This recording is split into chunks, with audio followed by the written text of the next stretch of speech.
প্রথমে তোমাদের সবাইকে জানাই শুভ মকর সংক্রান্তির প্রীতি এবং শুভেচ্ছা।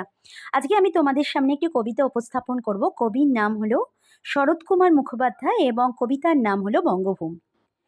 তেমন দিন কবে আসবে গ, কবে আসবে? যখন গরুর বাহনে চড়ি আকাশে জ্যাতি জ্যাতি মা লক্ষ্মী সুধাবেন, উদিকে ওটা কি দেশ গ?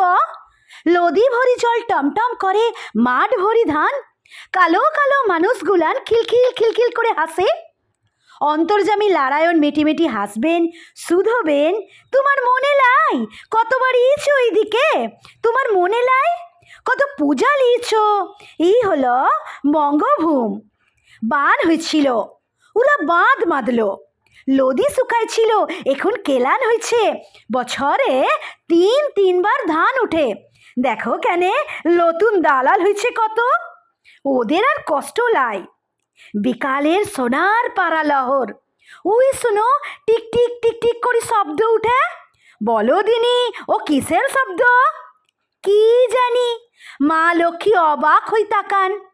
মানুষ এখন কাজ করি ফিরছে, শিশুরা পড়া করি ফিরছে, ও মুড়ি খাওয়ার শব্দ বটে, দুধে ভিজাই মুড়ি খায় বঙ্গভূমের মানুষ।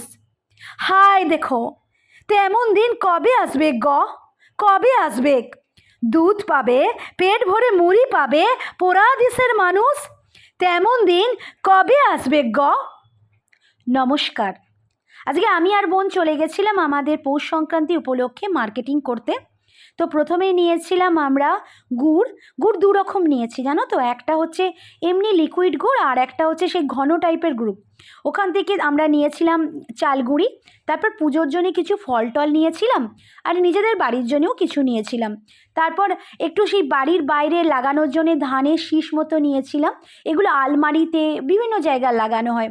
মকর সংক্রান্তি আমাদের বাংলার একটা বিখ্যাত উৎসব, নতুন ধানের জন্য এই উৎসবটা করা হয়ে থাকে। তো আজকে আমাদের লোকাল এলাকায় খুব আনন্দ হয়। তারপর ওখান থেকে আমরা কিছু সবজি নিয়েছিলাম, তারপর পাড়ার গ্রসারির দোকানে চলে গেছিলাম, কিছু শপিং করেছিলাম, বাড়ি ফিরেছিলাম। আর হ্যাঁ, ঘুড়িও কিনেছিলাম। ওকে, টাটা।